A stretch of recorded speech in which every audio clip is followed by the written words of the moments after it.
Girassol Jornal, boa noite. Cazombo, Mochico Leste, parque fotovoltaico inaugurado pelo Ministro da Energia e Águas. Mais de 130 mil habitantes passam a beneficiar de energia elétrica. Fome e pobreza no sul de Angola. Governo aposta no fortalecimento dos planos de combate. Estratégia conta com financiamento da União Europeia. Segurança Pública, munícipes em Luanda defendem reforço da cooperação China-África. Retiro de embaixadores terminou nesta quarta-feira em Beijing, com participação de Angola. Guiné-Bissau, candidato, reclama e exige divulgação dos resultados eleitorais. Girassol Jornal, quarta-feira, 3 de dezembro. Vamos informar. Bem-vindos.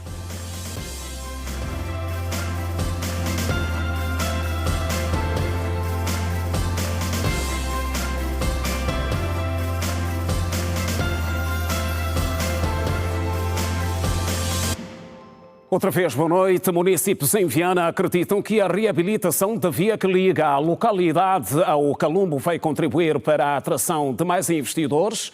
Por sua vez, a administração municipal garante que estão criadas as condições para a facilitação da mobilidade na zona durante os 16 meses de intervenção no troço.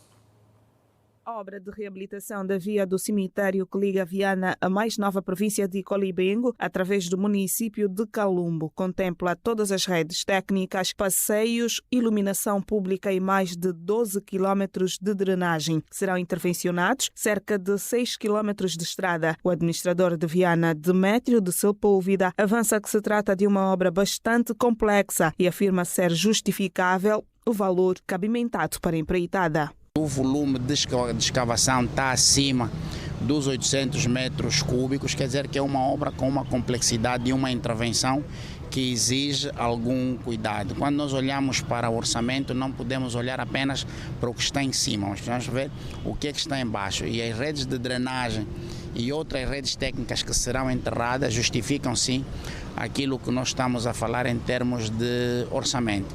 E também o tempo de obra que nós teremos. Nós estamos a prever 16 meses, mas poderá ser uma obra a ser executada em menos tempo. Tudo fruto do empenho e dedicação, disponibilidade financeira. E quando há necessidade de encurtar o tempo de obra, há sim necessidade de colocar mais mão de obra e também mais meios e equipamentos. Por isso não é um grande problema do ponto de vista técnico a comparação que se está a fazer hoje do valor disponibilizado para essa obra. Demétrio de Sepúlveda sublinha que com as obras da estrada do cemitério de Viana, outras vias devem ser igualmente abrangidas para a melhor mobilidade do seu município. O administrador frisou que a atividade comercial não vai parar no perímetro Viana-Calumbo. A exemplo do que aconteceu na Rua da Suave e noutras ruas onde houve intervenção, serão asseguradas vias alternativas para que se possa continuar a ter vida comercial e a circulação de pessoas e bens. Dentro em breve já estão a ser sinalizadas as ruas, todo mundo pode estar seguro de que não vai necessariamente fechar. Nós quando demos nota que alguns estabelecimentos fecharam é porque não tinham os serviços em condições, os clientes não conseguiam lá estar, então foram reduzindo, mas as pessoas tinham sempre acesso. Neste momento é um planeamento de obra para os 16 meses e que a nossa intenção, e ouvimos da voz do Sua Excelência o Governador, dizer que poderia ser em menos tempo. Vamos tudo fazer para que assim aconteça, mas os acessos serão garantidos enquanto decorrer o período de obra. É completamente visível daquilo que ali está. O nosso grande problema naquela zona. E não vamos só olhar para o trabalho que se vai fazer naquela faixa. Nós também estamos acoplados a esta obra a Rua do Sica, que era um grande problema que a administração municipal de Viana e os munícipes todos daquela zona tinham grandes constrangimentos para ali chegar, e nós vamos ver que o projeto de macrodrenagem que será ali feito vai resolver não só os problemas daquela via em si, mas também outros da zona do Quicuspo. E nesta quinta-feira, a administração de Viana lança a Feira Integrada de Serviços Públicos do município. Januário Damião, porta-voz do evento, diz ser uma atividade piloto que visa aproximar os serviços sociais ao cidadão. Estarão à disposição dos munícipes os serviços do SME, identificação, seguros e saúde. De Viana, no Largo da Angola Telecom, será o lançamento de uma governação de maior proximidade que pretendemos no município de Viana. A primeira edição vai ser aqui no Largo da Angola Telecom, onde todos os serviços da administração municipal vão funcionar aqui. Vamos trazer também todos os outros serviços públicos acumulados, portanto, o SME, os seguros e todos os outros serviços aqui. Vamos trazer também a identificação que tem sido dos calcanhares de Aquiles para este ponto. Tivemos alguma dificuldade por ser bastante sensível trazer a Direção Municipal da Saúde, mas vamos trazer, aliás, a exemplo das feiras que temos estado a fazer, vamos fazê-las também aqui. Aqueles serviços mais gravosos vamos efetivamente transferir para os hospitais que temos aqui. Queremos convidar as pessoas a que se juntem a nós para um serviço de maior proximidade. Vai ser também uma soberana oportunidade para fiscalizarmos efetivamente aquilo que tem sido a responsabilidade das várias direções da administração municipal de Viana no exercício deste serviço público. Nós somos prestadores de serviço público, portanto devemos, com zelo, com educação e com respeito, atender os nossos utentes, aqueles que procuram pelos serviços da administração municipal de Viana. E aqui vai ser também um balão de ensaio para isto mesmo, para percebermos se efetivamente cada um de nós tem estado a exercer da melhor forma possível a sua atividade na direção que dirige.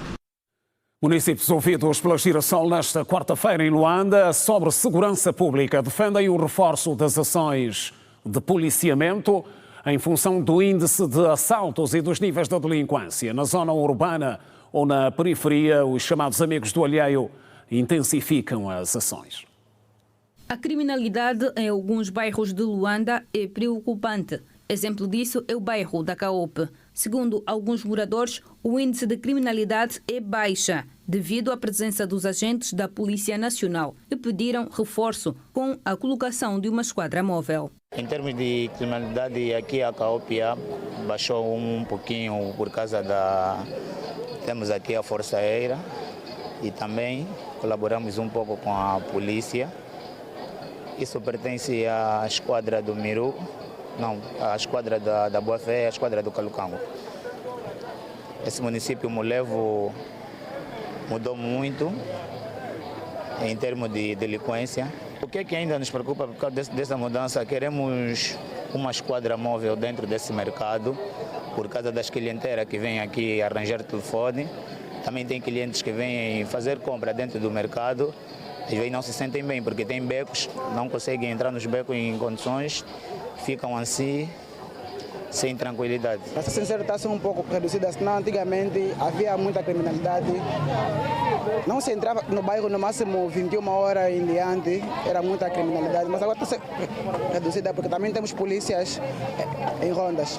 Então já tem sido mais fácil? Sim, tem sido mais fácil. Também os táxis estão a ser mais fáceis de ser apanhados. É bom, a polícia apoia. Tem um determinado tempo, uma determinada hora que eles cheguem e apoiem, mas depois tem a hora deles irem embora e quando eles vão é um caos.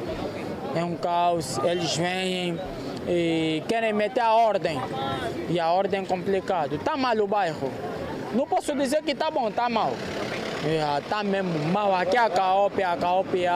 Posso explicar que é curta, é uma relação muito curta com os homens, com as autoridades. Então a questão de policiamento é fraca? Ainda é pouco, precisa de mais piquetes no nosso município do Mulevo.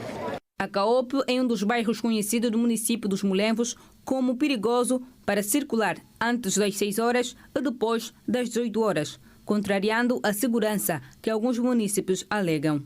Horário de entrada no bairro, se és um morador novo, tens que entrar a partir das 18 em diante. Se entrares 22 e 23, fica meio complicado.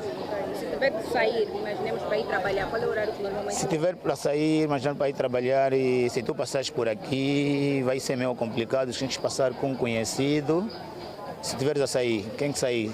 6 e tal, quase 7, se for com horário assim para não atrasar no serviço, 4 e tal, quase 5, quem passar daí da brasileira. A criminalidade não está totalmente, não está boa. Os criminosos chegam aqui, querem pedir dinheiro às senhoras, às vendedoras, às zongueiras. Isso nos fica tão farto, porque quando nós reclamamos, eles querem vir com o grupo, reclamar, querem ameaçar, se você sair depois da praça, vamos te fazer isso, então é muito complicado. Tem entradas próprias que são das 6 até as 18, das 19 em diante já é perigoso. Já presenciou alguma vez alguma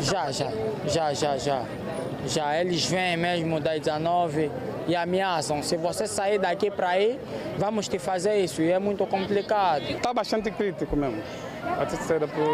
Recentemente a minha casa foi invadida por alguns indivíduos de fora de noite, no calar da noite. Foi assaltado o AC. Roubaram alguns bens também que estava no quintal de casa. O horário até o bandido já definiu para nós, porque nós temos horário específico para entrar. Das volta das 20, 21 horas temos que entrar em casa.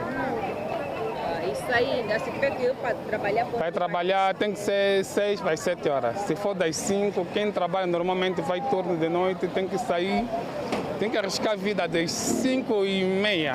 Este mototaxista confirmou que, no bairro da Caope, é importante cumprir os horários estabelecidos pelos supostos marginais. A criminalidade praticamente aqui nesse nosso bairro está intenso. Está intenso porque a partir das 18 para as 20 nós não conseguimos trabalhar em condições.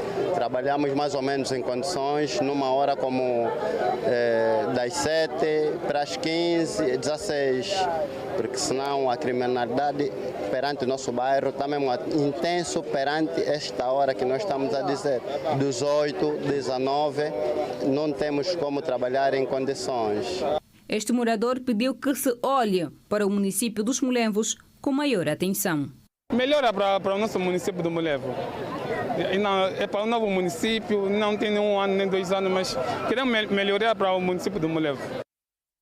Mais de 6.000 crianças do município do Lova, na província da Lunda Norte, vão beneficiar de merenda escolar, fruto de uma parceria da administração local e empresários do leste.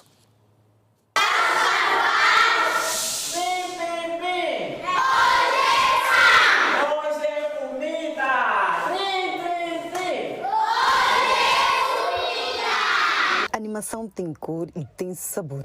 As crianças do Complexo Escolar 805 passaram a receber merenda escolar a partir desta quarta-feira. E mais do que estarem satisfeitas, confirmam que as faltas às aulas vão diminuir. Abacate, pão, arroz, feijão, eu vou vir na escola. Gosto para mim vir aprender e para mim estudar, não dá ficar lá em casa, se estudar, a hora que vou vir na sala, a professora até que vou entender que a professora que vai dizer é se eu ir em casa, papai vai me perguntar, estudaste, o que eu vou lhe contar tudo. Não gosto de vir na escola, cabelo suja. Não gosto de vir na escola, eu vou brincar lá fora, sem entrar na sala de aula, assim não está bom. A motivação para tanto empenho surge numa altura vital para o futuro delas. A preparação para as avaliações trimestrais que arrancam já na próxima semana em todo o país.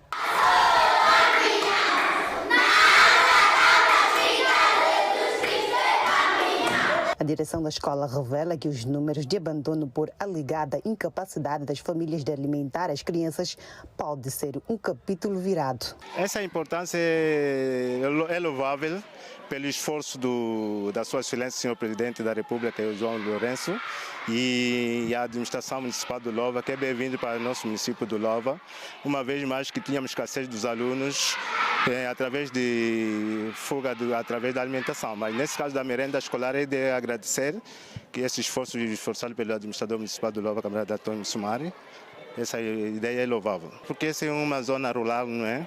Que precisa de algum esforço do governo para implementar, porque a educação é a chave motora. Sem educação o país não desenvolve. Então, com a educação que desenvolve o país, precisa mais incentivos nas crianças para que são futuros quadros do país. É uma ação bem-vinda, claro, certo, que é bem-vindo. Vimos que puderam vocês passarem nas salas de aula, muitos alunos aí que precisam desses incentivos. Com essa atividade da merenda escolar, queremos nós que os pais vão incentivar mais os alunos para estarem sempre na escola, para que não perdam o ensino. A entrega da merenda escolar faz parte da iniciativa da Administração Municipal do Louvoa, fruto de uma parceria com empresários locais que prevê a entrega de merenda escolar a 8 escolas do município. O programa Alimentação Escolar do Louvoa vai beneficiar mais de 6.000 alunos do primeiro e segundo ciclo. Os alimentos vão ser distribuídos diariamente, com destaque para as crianças do ensino primário. A região do Lumua, onde a escola se encontra, tem uma população infantil estimada em mais de 4.000 crianças, mais da metade em idade escolar. Isso é um ato muito importante porque vai ajudar muito no nosso processo de ensino e aprendizagem, uma vez que isso vai servir de uma motivação para que os alunos realmente venham aparecer com tanta força e coragem aqui na nossa escola. Também vai fazer desenvolver muito bem a nossa escola, em particular, em geral, a nossa comunidade. Daqui em diante já vamos ter um novo sistema aqui na nossa escola, tudo porque já temos uma alimentação escolar. Eu faço um apelo aos pais encarregados de educação que incentivam nossas crianças, tudo porque já não vão ter dificuldade no que diz respeito à alimentação, e acredito que isso vai ajudá-los muito no seu crescimento e no seu desenvolvimento escolar. No bairro do Lumua, só existe esta escola para atender a demanda de ensino local. Fome e pobreza no sul de Angola. Estratégia de combate. Em destaque.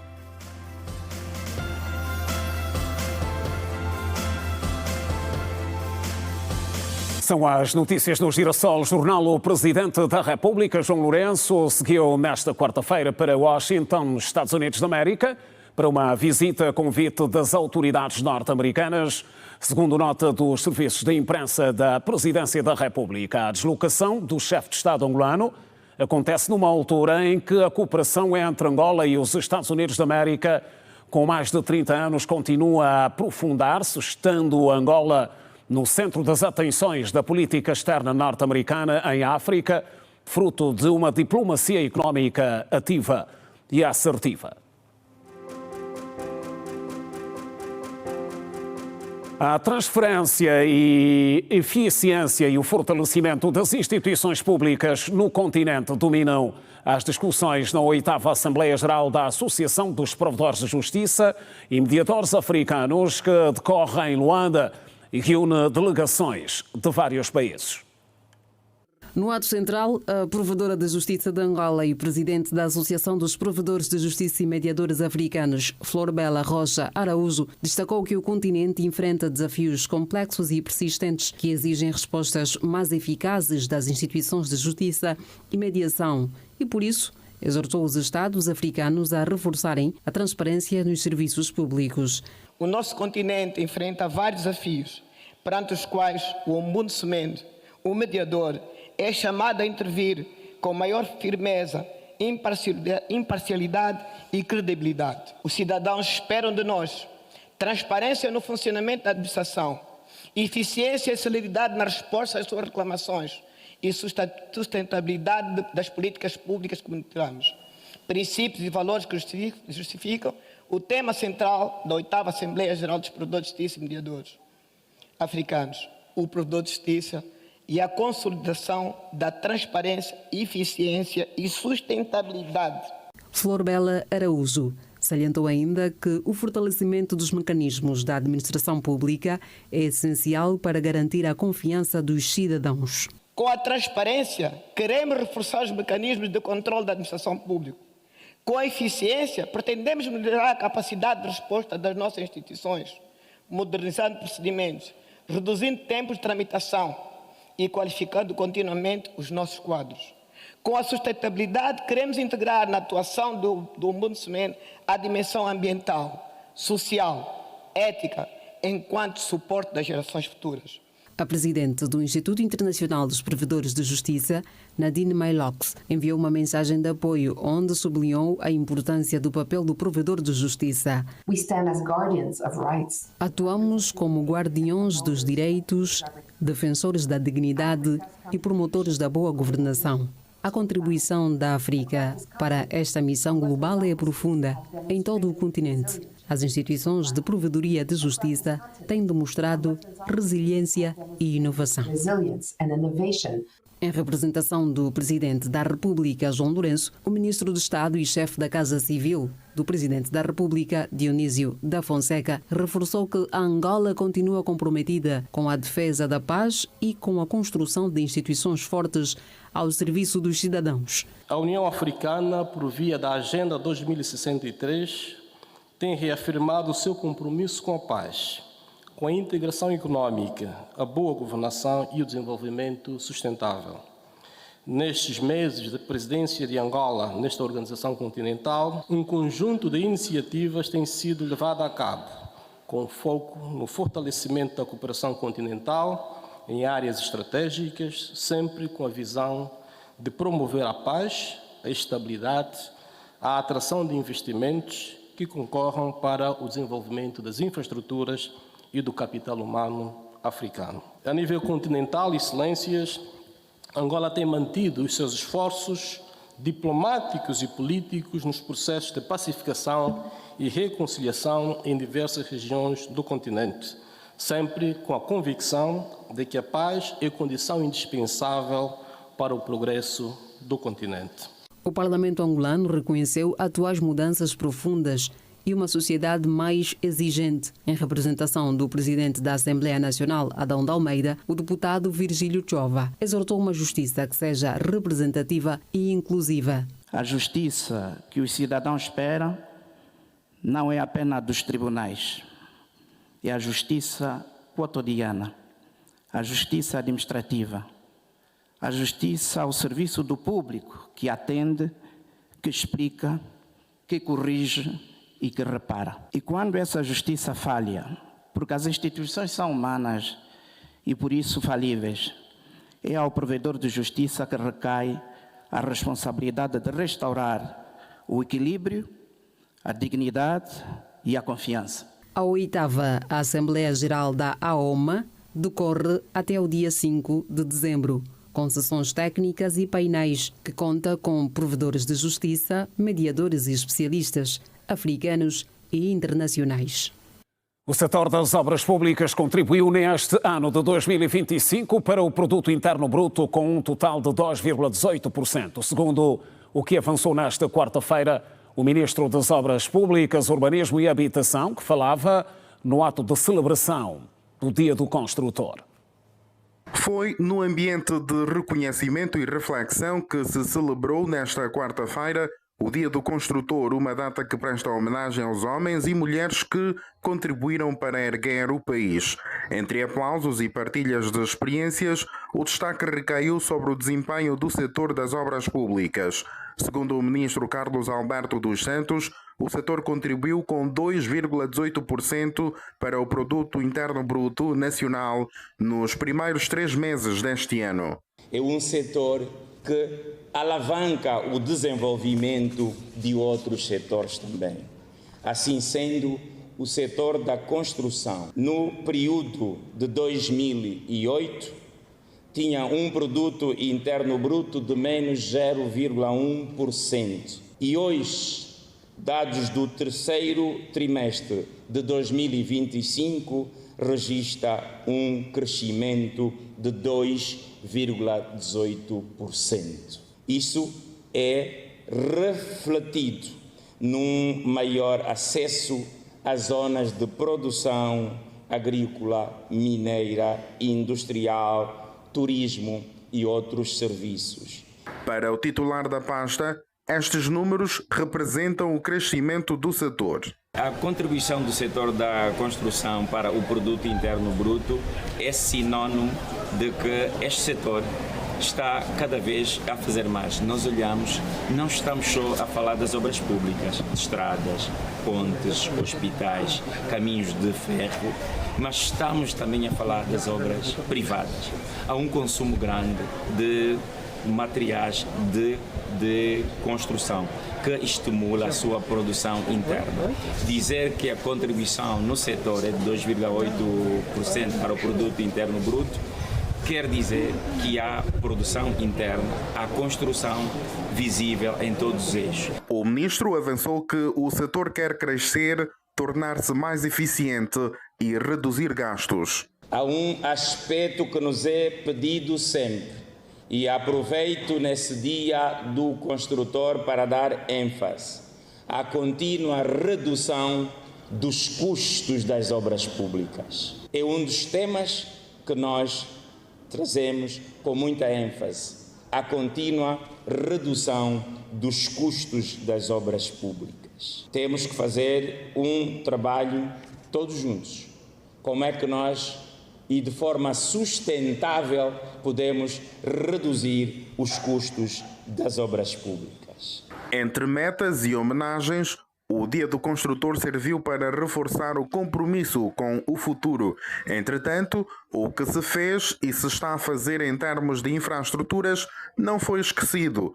Na ocasião, foi igualmente apresentada a 6ª edição da revista Construir Angola. Faz parte da nossa história, todas as ações que foram feitas durante este ano constam e é um tributo muito grande às empresas e todos aqueles que durante o ano de 2025 fizeram a sua parte.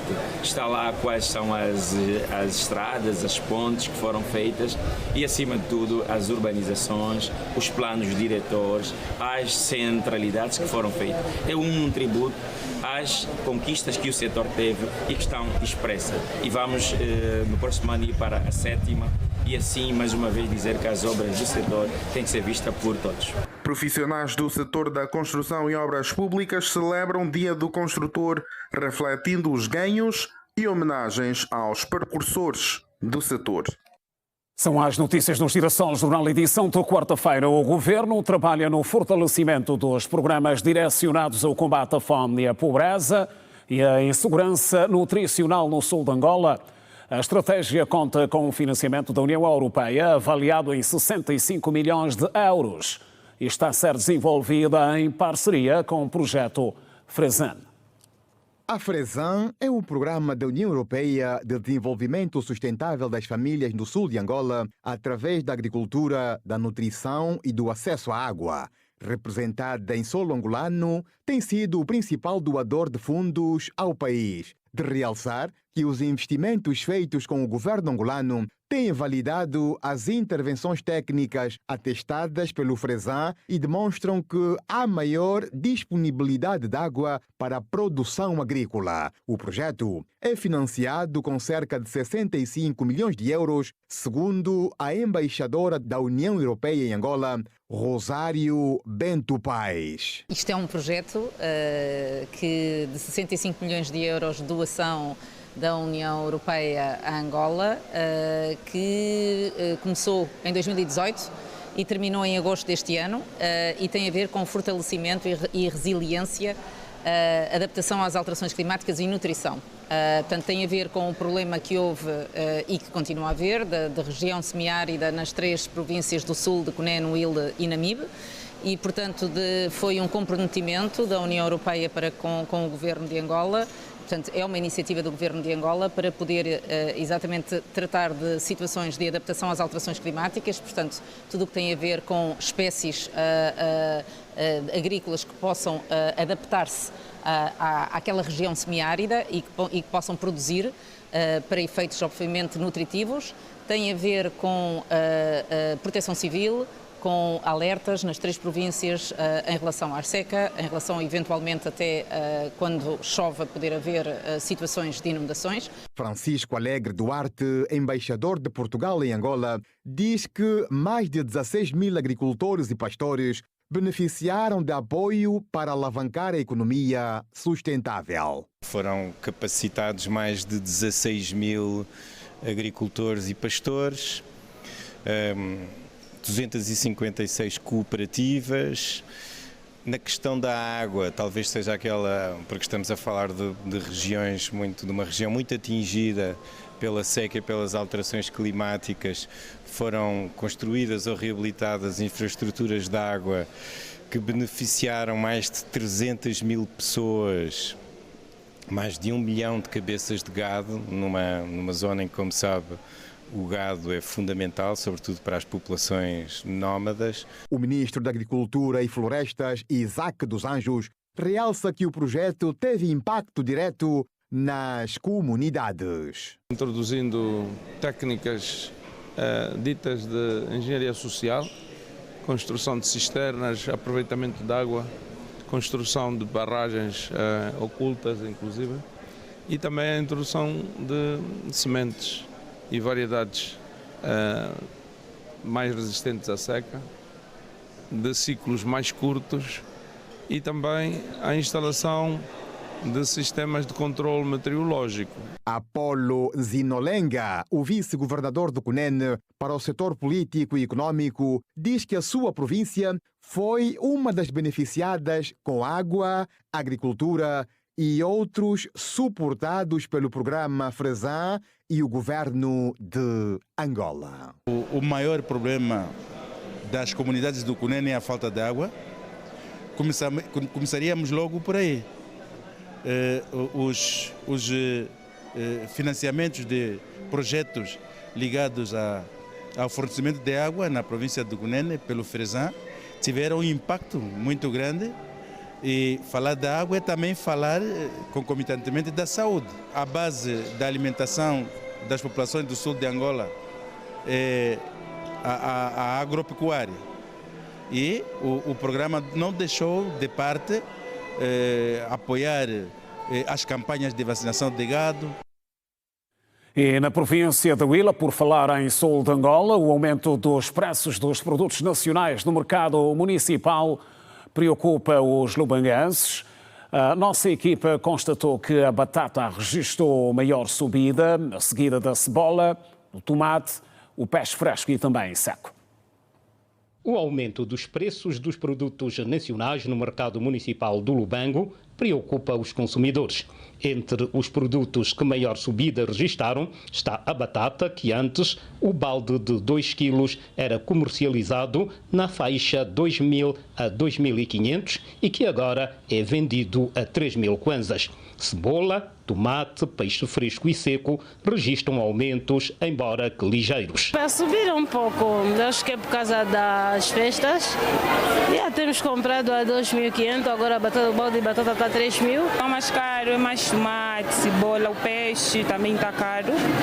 E acho que são esses que eu vi ainda. Não perguntei outros preços, mas esses são os preços que eu vi um pouquinho mais puxados. Eu diria que está nos extorquir. Para esta vendedeira, a subida deve-se aos novos preços praticados pelos produtores. A batata está cara, por causa de cultivar a batata, que aumentou o preço. A batata andamos a lá 25 mil, agora estamos a lá 32 e 30. Já este funcionário público, apesar de reconhecer que em dezembro, por conta das festas, a procura aumenta, apela às autoridades a intensificarem a fiscalização. O que se deve fazer, se calhar, é os órgãos de direito continuarem a fiscalizar. Nós não podemos continuar com este hábito, sempre que chegamos em dezembro, alterarem os preços. Pese embora há uma justa razão, porque essa fase a procura é maior, a tendência é subir, mas os órgãos competentes devem acompanhar esse ritmo. Luanda acolheu a Conferência Internacional da Sociedade Civil e Governação Local com foco nos desafios e oportunidades de participação dos cidadãos. O evento contou com a participação de jovens de vários estratos sociais e visou uma maior aproximação entre as organizações da sociedade civil e órgãos de governação local. A Conferência da Sociedade Civil proporciona debates e dados preliminares entre cidadãos, proporcionando desafios, oportunidades a jovens da sociedade civil e aproxima as organizações dos órgãos de governação local. O assunto foi debatido na Conferência Internacional da Sociedade Civil e Governação Local e uma parceria com o Projeto Pascal patrocinado pela União Europeia. O diretor do projeto Pascal, Pablo Lopes, diz que se pretende trazer experiências de diferentes partes do mundo na reflexão e trabalho mútuo. O que pretendemos é refletir, conversar e trabalhar conjuntamente para aproximar, para criar estas pontes e estes elos de ligação entre a sociedade civil e a governação local. O projeto, neste caso, é potenciar os espaços de participação, dar mais voz, neste caso, aos cidadãos, principalmente naqueles espaços de participação conjuntamente com a administração local. Através do projeto, temos trabalhado conjuntamente com a Assembleia Nacional, concretamente com a 4ª Comissão, onde podemos desenvolver conjuntamente com eles, assim com os deputados e deputadas, assim como com a sociedade civil no geral, poder trazer à tona aqueles problemas que acontecem lá na área mais local. O projeto Pascal, financiado pela União Europeia, termina já no mês de dezembro e o balanço é positivo. Tivemos uma linha de subvenções, 1 milhão de euros de subvenções para organizações da sociedade civil, com o objetivo também de aproximar e de potenciar uma governação mais participativa, focada sempre no cidadão e tentando dar mais voz, neste caso, aos grupos subrepresentados, que neste caso são as mulheres e os jovens. Ana Cadiaca, do Conselho Nacional da Sociedade Civil do Secretariado de Malange, diz que estão a ser debatidos temáticas concernentes à governação local, o que tem a ver com a massa juvenil em prol das suas comunidades. Estão a ser debatidos temáticas da nossa natureza, temáticas vigentes, que interessam não só as organizações da sociedade civil, mas inclusivamente o próprio Estado angolano, e porque nós estamos a falar de um evento internacional, onde temos a participação da Lituânia, temos a participação do Quênia e da Angola, obviamente, representada em 5 províncias. Está a ser uma atividade que cada um de nós tem a oportunidade de expressar aquilo que tem-se feito na sua comunidade e passar alguma visão para aquilo que se pretende em termos de melhoria, para aquilo que é a atuação das organizações da sociedade civil no âmbito das nossas comunidades. A província de Benguela acolhe de hoje ao dia 5 de dezembro a 9ª Conferência Nacional sobre Ciência, Tecnologia e Inovação. O evento decorre sob o lema Angola 50 anos, promovendo o desenvolvimento baseado na ciência, tecnologia e inovação, e reúne académicos, investidores, empreendedores e estudantes na perspectiva de promover a partilha de conhecimentos e a divulgação de soluções tecnológicas e inovadoras. Mais detalhes sobre o encontro em direto a partir de Benguela com António Mateus, que se junta a nós. António, boa noite. É verdade, boa noite para si e para os telespectadores da TV Girassol. Respondemos a partir do Centro Sociopastoral Dom Armando Amaral. Estamos aqui no município dos Navegantes, na realização da 9ª Conferência Nacional sobre Ciências, Tecnologias e Inovação. Esta atividade que decorre de 3 a 5 de dezembro aqui na província de Benguela. Em instantes terminou o ato de abertura deste evento, onde discursaram, no caso, o governador provincial de Benguela, o ministro do Ensino Superior e também a ministra do Estado para a área social, Maria Bragança, que nas entrelinhas fez menção da importância, portanto, da inovação virada essencialmente para o desenvolvimento das comunidades. Vamos ouvir alguns extratos da ministra do Estado para a área social, Maria Bragança. Os nossos jovens inventores e inovadores podem contribuir para impactos sociais positivos, sobretudo nas populações mais desfavorecidas, dando respostas a problemas sociais e ambientais por via do empreendedorismo social, desenvolvendo e financiando soluções que respondam aos desafios sociais e, ao mesmo tempo, gerem receitas no contexto da economia de mercado. A melhoria da posição de Angola no Índice Global de Inovação, que é uma das metas do PDN 2023-2027, passa pelo fortalecimento do desempenho do nosso ecossistema de inovação e, consequentemente, da nossa economia. Para o efeito, o nosso foco tem de se concentrar no investimento em ciência e inovação, no progresso tecnológico, na adoção de tecnologias e no impacto socioeconómico da inovação, sendo estes os 4 estágios essenciais do ciclo da inovação. Foram as palavras da Ministra de Estado para a Área Social, que é de resto a anfitriã desta atividade, que decorre, tal como já fizemos referência no início, de 3 a 5 de dezembro. A par da 9ª Conferência Nacional sobre Ciências, Tecnologias e Inovação, decorre também a 4ª-feira sobre Inovação e Tecnologia, para então saudar estes momentos que se vivem aqui na província de Benguela, mas concretamente no município dos Navegantes. A TV Girassol, a partir de Benguela, irá acompanhar todos os momentos que irão então nortear tanto a 9ª Conferência Nacional sobre Ciências, Tecnologias e Inovação, bem como esta 4ª-feira sobre inovação que acontece aqui no município dos Navegantes. Ficam os abraços de Paula Cambonja e António Mateus na cobertura da 9ª Conferência Nacional sobre Ciência, Tecnologia e Inovação, bem como a 4ª-feira sobre inovação. Boa noite. Ora, muito boa noite. António Mateus, em direto a partir de Benguela, ficou o essencial da informação. É apresentado nesta sexta-feira em Luanda o Prémio Angolano de Sustentabilidade Ambiental, numa altura em que o país enfrenta pressões significativas sobre os seus ecossistemas devido ao crescimento urbano acelerado, também a exploração de recursos naturais, a desflorestação, poluição e a má gestão de resíduos, fenómenos com forte impacto na saúde pública, a biodiversidade e na qualidade de vida das comunidades. O assunto traz hoje ao Girassol Jornal o engenheiro Pinto Fiel, é coordenador da PASA. Boa noite, bem-vindo ao Girassol Jornal, engenheiro Pinto. Boa noite, Simão. Mais uma vez, obrigado, TV Girassol, pela oportunidade que nos cedem, não é? Pois, vem aí então o Prémio Angolano da Sustentabilidade Ambiental. É verdade. A designação PASA é o Prémio Angolano de Sustentabilidade Ambiental. Estamos agora na 2ª edição. Portanto, sobre o lema Sustentabilidade Ambiental, uma responsabilidade de todos. Portanto, o objetivo primordial do prémio é incentivar as boas práticas para diferentes setores da sociedade civil. Portanto, o prémio está dividido em várias categorias.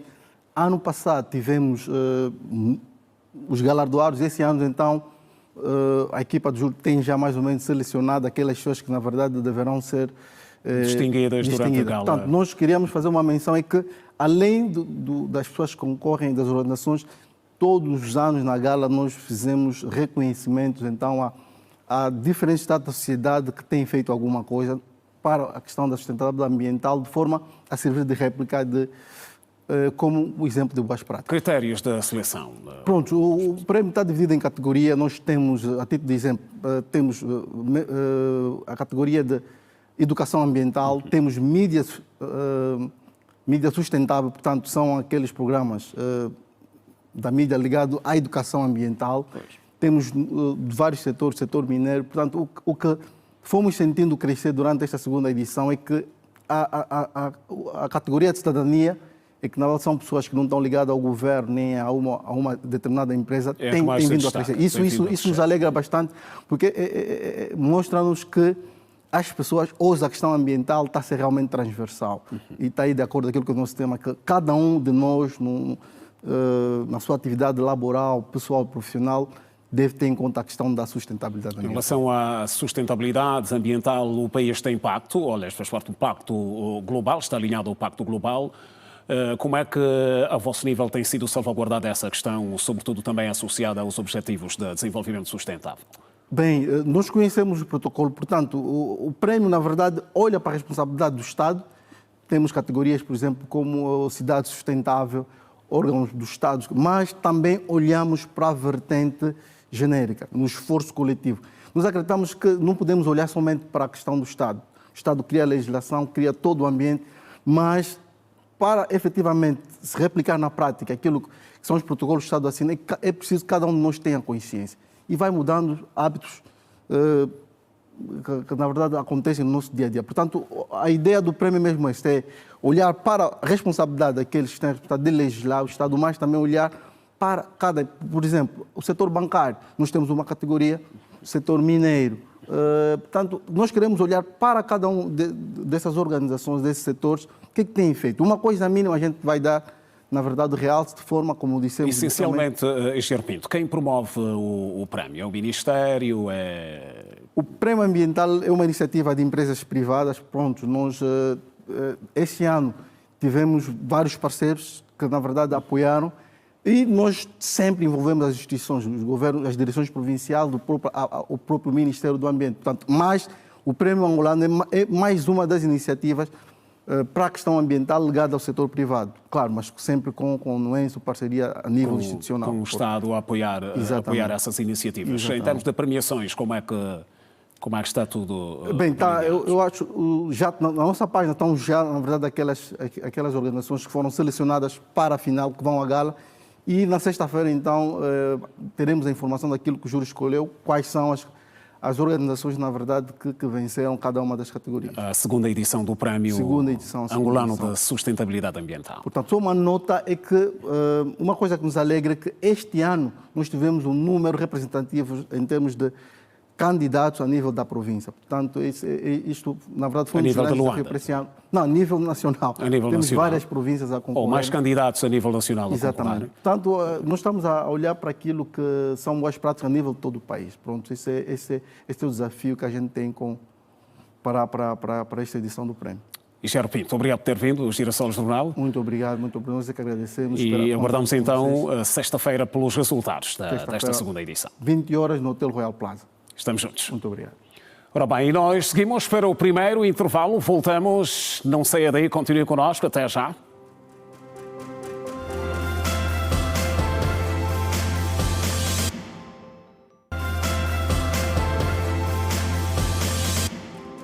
Está de volta a atualidade no Girassol Jornal. Foi lançado nesta quarta-feira em Luanda o Instituto da Família, que vai funcionar no intuito de desenvolver iniciativas dedicadas à valorização da família e tornar visíveis as mudanças na organização e no bem-estar em articulação com os mais variados órgãos do Estado.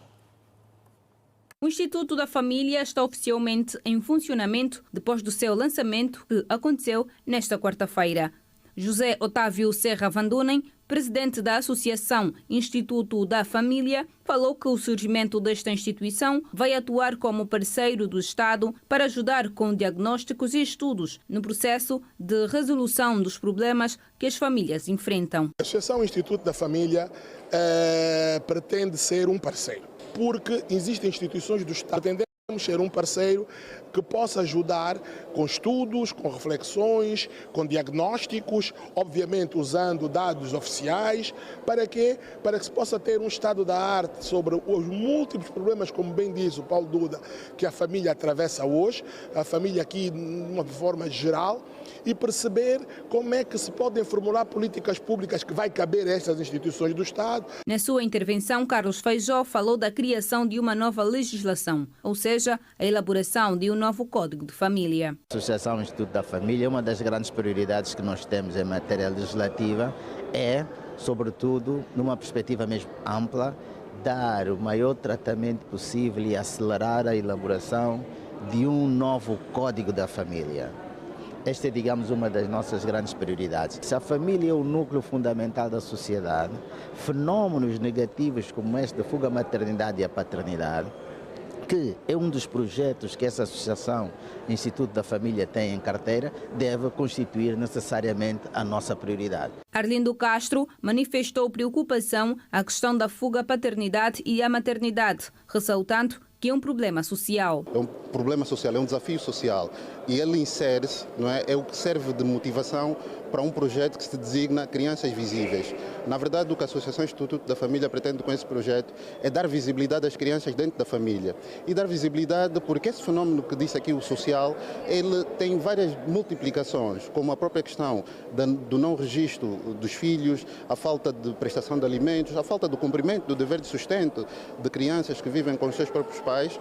E o que o Instituto ou a Associação Instituto da Família pretende fazer com isso é desenvolver primeiro um estudo diagnóstico para poder perceber quais são as motivações desse fenómeno social e propor soluções que não se cingem somente no campo jurídico. Iracelma Filipe falou de um dos objetivos deste instituto, que é atuar com a busca ativa, onde o Instituto vai à procura dos pais que queiram adotar uma criança. Tem duas variantes. Uma será através da adoção, e na adoção propriamente nós estamos a pensar em fazer busca ativa. O que é busca ativa?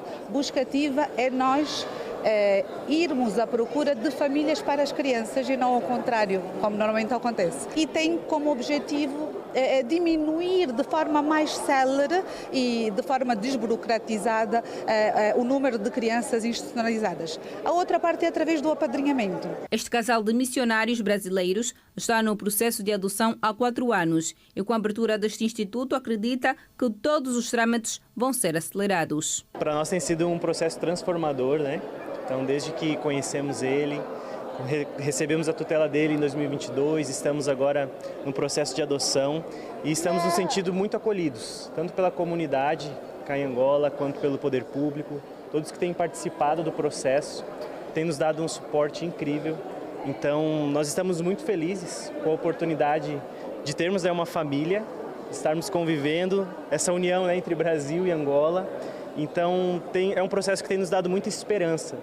Nós estamos muito alegres de poder participar desse processo de adoção com o nosso filho angolano. Tenho enfrentado com fé, fé e esperança. Nós somos missionários, né? Então nós viemos para cá para cumprir uma missão também. E eu tenho esperança, né, de realizar, de finalizar o processo rapidamente, de sermos a família Lucas completa. E tem sido diferente do processo do Brasil, mas um bom processo também. A nossa expectativa é que o João tenha o nosso sobrenome agora, tenha seu novo centro de nascimento, seus novos documentos. A primeira-dama da República, Ana Dias Lourenço, esteve presente no lançamento da Associação Instituto da Família como madrinha e membro fundadora.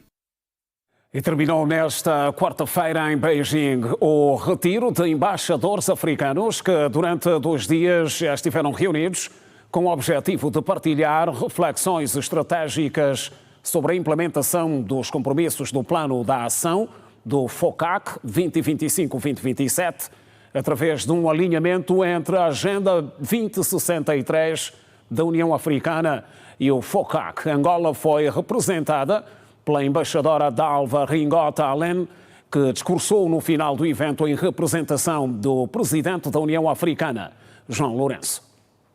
Dalva Ringote Allen reafirmou as relações diplomáticas entre China e África que estão enraizadas no princípio da cooperação, solidariedade e numa parceria mutuamente benéfica e que o crescimento e desenvolvimento do continente africano não são um ideal político, porém devem ser encarados como um binómio indissociável da história do continente berço, sendo que a África deve consolidar a integração económica e ser capaz de negociar e interagir com o mundo a partir de uma posição de maior força, mais dignidade e uma eficiente vantagem estratégica.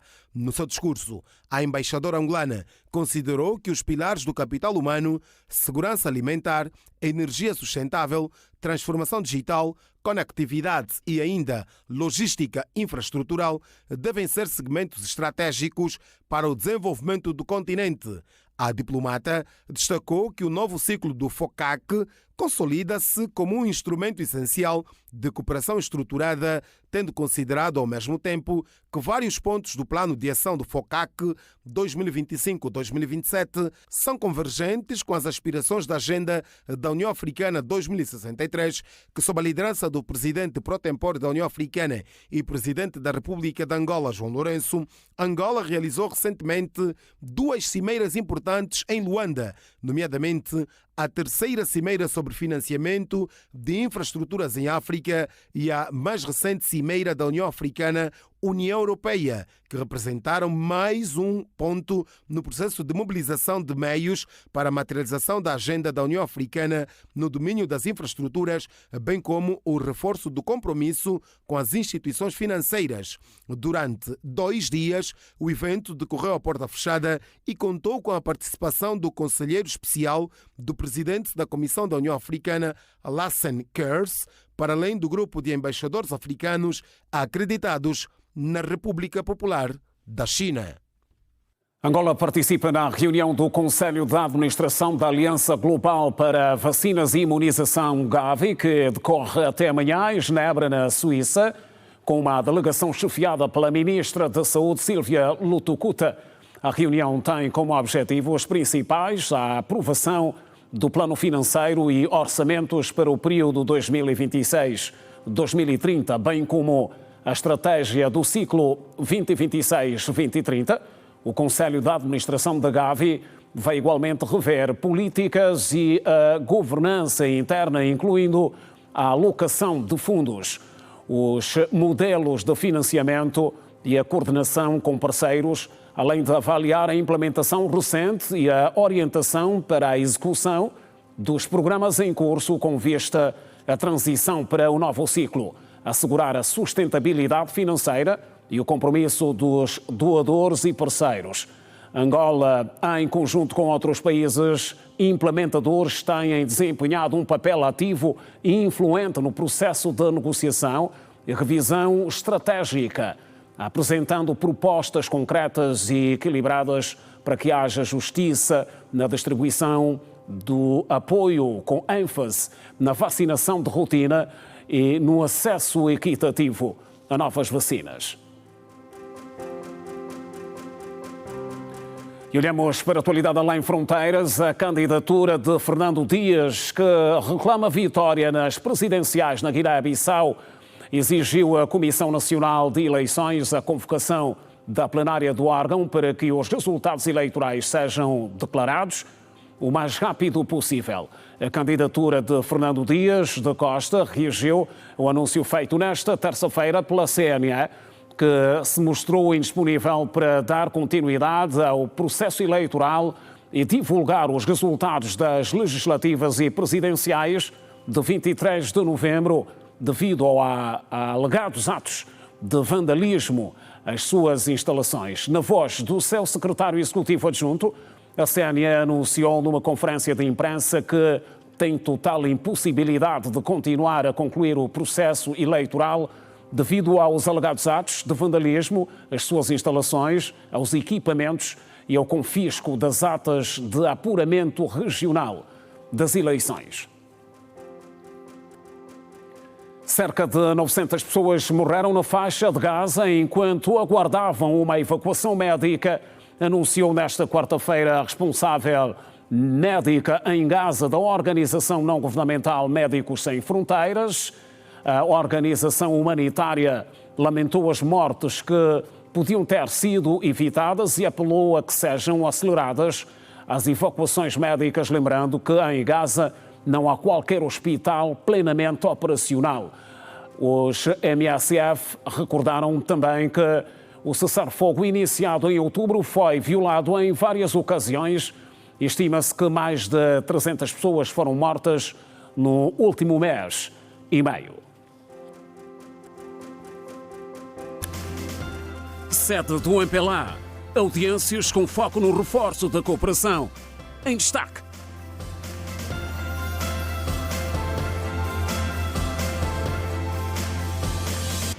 E mais à frente, olhamos para o desporto a seguir. Angola derrota a Chequia por 28-25 e dá mais um passo rumo aos quartos de final do Mundial, apostando numa defesa 6-0 flexível para impedir a penetração das meias distâncias checas. No segundo tempo, o sete nacional, comandado pelo espanhol Carlos Viver, manteve a dinâmica, vencendo no parcial por 13-12, fixando o resultado final em 28 para Angola, 25 para a República Checa, 3 golos de diferença e Vilma Nganga, servindo a pivô Albertina Cassoma, considerada a melhor do mundo na posição 6, Foi a MVP da partida com 7 golos em 11 remates.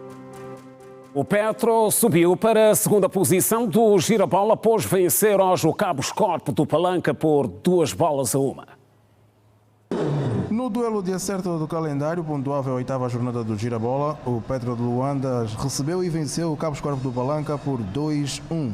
A equipa da casa precisou apenas de 5 minutos para poder inaugurar o placar. Jonathan Toro encheu o pé de fora da área e mexeu as redes. A primeira vez que o Hugo Marques sujou o equipamento foi aos 31 minutos, depois de um belo ataque dos palanquinos. Aos 35 minutos, o novo goleador tricolor, Tiago Reis, com a cabeça afinada, fez o 2-0.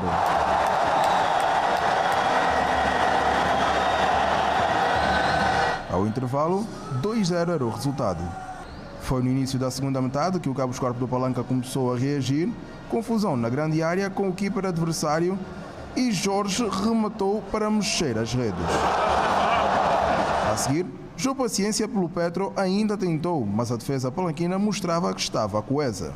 O Petro continuava a apertar os visitantes à parede e o resultado permaneceu mesmo 2-1 até o final.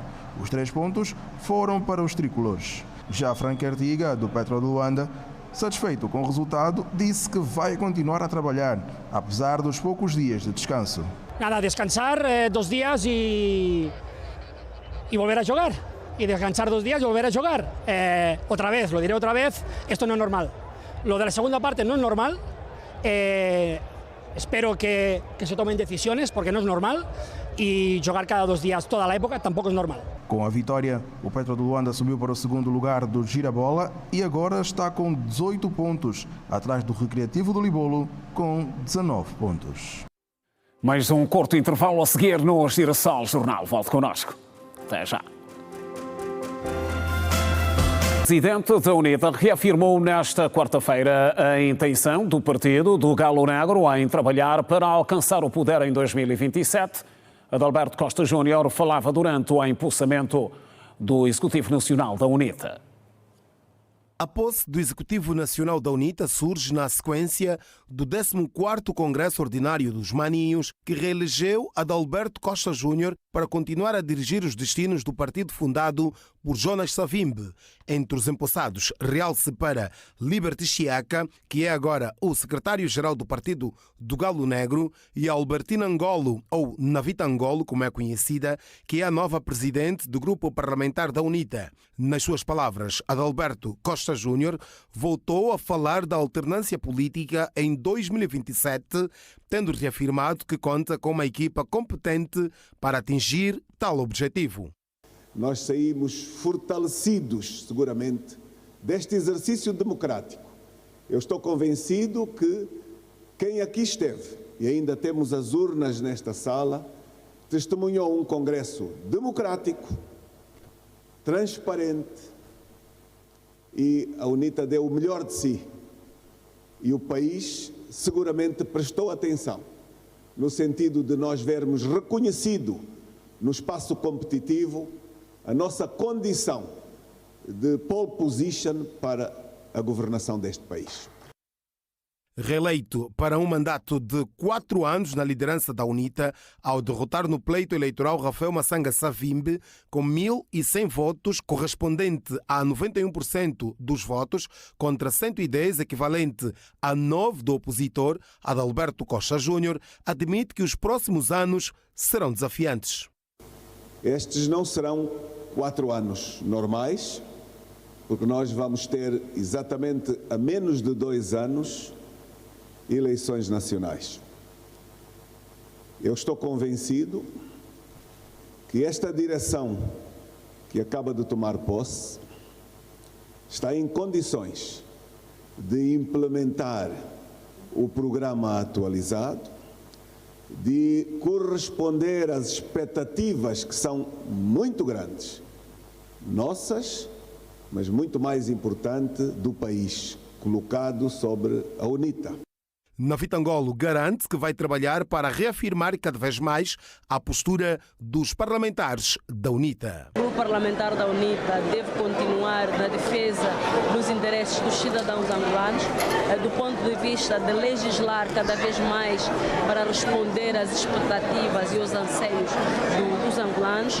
Também continuarmos a fazer com que a fiscalização das ações do Executivo sejam de facto aquelas que impactam nos projetos públicos e na vida dos angolanos, e a função de representar é mais do que estarmos presentes na Assembleia, mas é continuarmos a defender de forma afincada os interesses de todos, os direitos e liberdades fundamentais dos angolanos. O novo executivo da UNITA é composto por Arlete Chimbinda, vice-presidente para a área política e social, Simão Dembo, vice-presidente para a administração e património, Álvaro Chicoamanga Daniel, vice-presidente para a organização e administração eleitoral, Liberty Chiaca, secretário-geral da UNITA, e Albertina Navitangolo, presidente do grupo parlamentar do Galo Negro. Os embaixadores da República da Namíbia e da Sérvia em Angola foram, nesta quarta-feira, recebidos em audiência pela vice-presidente do MPLA, Maraquiosa. O encontro serviu para abordar o fortalecimento da cooperação bilateral, com foco nas áreas estratégicas de investimento como saúde, educação e agricultura. A vice-presidente do MPLA, Maraquiosa, recebeu em audiências separadas o embaixador da Namíbia em Angola, Leonard Lipumbo, e o embaixador da Sérvia em Angola, Limos Perezic. O embaixador da Namíbia garantiu que os dois partidos políticos, MPLA e a SWAPO, vão continuar a manter as boas relações de trabalho e amizade, bem como o fortalecimento das relações bilaterais entre os dois países, tendo sublinhado o papel do chefe de Estado João Lourenço na qualidade de presidente da União Africana. The relations between the two parties has grown. As relações entre os dois partidos têm estado a crescer, conforme tenho conhecimento que Angola e a Namíbia vêm lutando junto desde a era da independência da Namíbia. Agora Angola completou 50 anos de independência e a Namíbia completou 35 anos de independência. Dizer que a Namíbia está muito feliz pela liderança do presidente João Lourenço na União Africana. O presidente João Lourenço, até o momento, está a desempenhar muito bem o seu papel como presidente da União Africana. De acordo com o embaixador da Sérvia em Angola, as relações entre os dois povos ficam agora mais consolidadas ao olhar pelos investimentos que estão a ser feitos. Há interesse das empresas sérvias de continuar a investir em Angola em vários setores, em princípio na produção dos alimentos. Também estamos interessados no domínio da agricultura, educação. Cada ano oferecemos bolsas para estudantes angolanos. Precisamos de fazer mais intercâmbio, de atrair mais investimentos sérios e também de desenvolver. Elisete Augusto e o líder da igreja quimbanguista, Kisolokele Paul. A embaixatriz sublinhou que o momento foi de apresentação das dificuldades que têm que ver com a falta de condições nas instalações da associação. Viemos também expor algumas dificuldades que nós temos atravessado. Foi bom, mas então estamos a tentar montar uma estratégia para colmatar algumas das dificuldades que nós temos estado a atravessar. Uma delas tem a ver com as instalações onde nós estamos. Estamos confinadas num espaço sem condições. Também viemos filiar a vice-presidente. Já o líder da igreja quimbanguista igualmente apontou as dificuldades para a aquisição dos equipamentos do Centro de Formação da Igreja, localizada na província de Cabinda. Falamos também do Centro de Formação Profissional que construímos em Cabinda, em parceria com o governo provincial de Cabinda. Falamos cerca disso, que ainda não está equipado. Nossa conversa também tornou cerca disso, é que uma solução já está em caminho para resolver esse problema. Embaixadores da República da Namíbia e da Sérvia em Angola, recebidos em audiência pela vice-presidente do MPLA, Mara Quiosa. Os diplomatas garantiram que as relações com Angola ficam agora mais fortalecidas com os programas que impactam diretamente a vida dos cidadãos. Na ponta final, hoje, 3 de dezembro, assinala-se o Dia Internacional das Pessoas com Deficiência e, a propósito desta data, o Zuela Meu Povo, o programa da Girassol, emitiu uma reportagem especial que nos traz o exemplo de superação, resiliência e conquista. Vamos conhecer a história de vida de João Panguila. É uma pessoa com deficiência física que abriu o seu coração à nossa repórter Liliana Vitor. Acompanhe. Num dia em que o mundo reflete sobre as pessoas com deficiência, contamos a história de João Panguila, cidadão angolano que aos 2 anos de idade enfrentou uma patologia que o tornou numa pessoa deficiente. Eu não nasci deficiente, aquilo foi uma patologia, vamos a falar doença, começou com os 2 anos. Exato. E recebi um apoio incondicional dos meus pais. E eu sempre digo que eu sempre olho nas 4 vertentes, que primeiro é a própria pessoa com deficiência, o segundo é a família, o terceiro é a sociedade e o quarto é o governo, porque o governo é que trata das leis e exige que os mesmos regulamentos sejam cumpridos na sua íntegra, olhando no decreto presidencial 12/16, que regula acerca do enquadramento, a regulamentação e empregabilidade de pessoas com deficiência nas empresas. Sobre dificuldades, João Panguila reflete que a sociedade é a melhor escola para as pessoas da sua condição. A melhor escola onde a pessoa se transforma é a sociedade. Exato, porque muitos até apontam o dedo, criticam, mas é a melhor escola. Por que eu digo que é a melhor escola? Porque é lá onde vêm as críticas, aí onde vêm os desafios, olhando para ti, fazendo valer que você não serve, não presta, mas isso não podemos encarar como um preconceito no seu todo, mas sim vamos olhar como desafio que a pessoa tem que superar. Casado e pai de 3 filhas, João destaca a importância da família diante de tantas adversidades. A família foi o elo muito importante e a base sine qua non para o alcance e a transformação de homem que sou hoje. Desde sempre eu recebi essa educação dos meus pais, que a minha volta eu tenho que apostar em mim mesmo, tenho que me dedicar e fazer algo diferente, algo extraordinário, porque é o melhor caminho, o melhor veículo para a pessoa, né, PCD e não só, possa se inserir na sociedade. O que eu aconselho às pessoas que têm ainda o preconceito, que deixem de preconceito, porque preconceito mata. Com 39 anos de idade, João Panguila é engenheiro de telecomunicações, mestre em gestão de projetos, professor do ensino secundário e empresário. E é com a história de vida de João Panguila que colocamos ponto final às notícias na edição de quarta-feira do Girassol Jornal. Voltamos amanhã à mesma hora. Boa noite. Está-se bem.